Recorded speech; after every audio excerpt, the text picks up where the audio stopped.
NASA এই শব্দটা শোনা মাত্র যে জিনিসটা আমাদের চোখের সামনে ভেসে ওঠে তা হলো প্রচুর শব্দ সৃষ্টি করে প্রকাণ্ড আকারের সব রকেট মহাকাশের উদ্দেশ্যে পাড়ি জমাচ্ছে।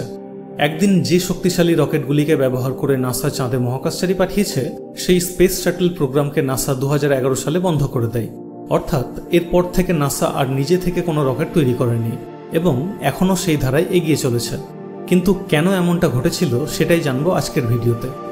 1960-এর দশকে সোভিয়েত ইউনিয়ন এবং আমেরিকা যুক্তরাষ্ট্রের মধ্যে মহাকাশে যাওয়া নিয়ে রেষারেষি তুঙ্গে। সে সময় নাসার বিজ্ঞানী এবং ইঞ্জিনিয়ার দল বুদ্ধিমত্তার সাথে দিনরাত খেটে স্যাটার্ন 5-এর মতো শক্তিশালী রকেট তৈরি করতে সক্ষম হয়, যার সাহায্যে পৃথিবী থেকে চাঁদে 45 মেট্রিক টন ওজনের বস্তুকে অনায়াসে নিয়ে যাওয়া সম্ভব ছিল। অ্যাপোলো স্পেস মিশন এবং স্কাইল্যাব প্রজেক্ট মিলিয়ে স্যাটার্ন 5 রকেটটিকে মোট 13 বার ব্যবহার করা হয়েছিল।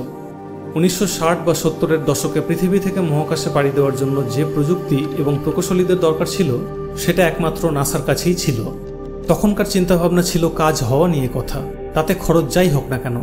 কিন্তু সময়ের সাথে সাথে পরিস্থিতি বদলালো। মহাকাশ গবেষণা সংক্রান্ত বিষয়ে ব্যক্তিগত মালিকানাধীন সংস্থা যেমন স্পেসএক্স, ব্লু অরিজিন ও বোয়িংয়ের মতো কোম্পানিগুলিও উৎসাহ দেখাতে শুরু করে।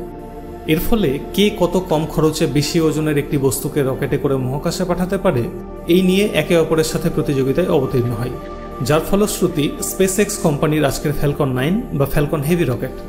এই রকেটগুলি শুধুমাত্র কম খরচে স্যাটেলাইটগুলিকে মহাকাশে উৎক্ষেপণ করে তাই নয়, এদের আরও বিশেষত্ব রয়েছে।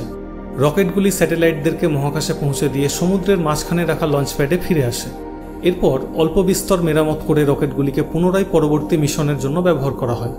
বর্তমানে নাসা নতুন করে চাঁদে মহাকাশচারী পাঠানোর জন্য আর্তেমিস মিশন হাতে নিয়েছে, আর এই মিশনের জন্য প্রয়োজনীয় স্পেস লঞ্চ সিস্টেম এবং ওরিয়ন স্পেসক্রাফটের জন্য নাসা বিভিন্ন বেসরকারি সংস্থা যেমন Boeing, Lockheed Martin, blue origin, SpaceX এদের সাথে কাজ করছে।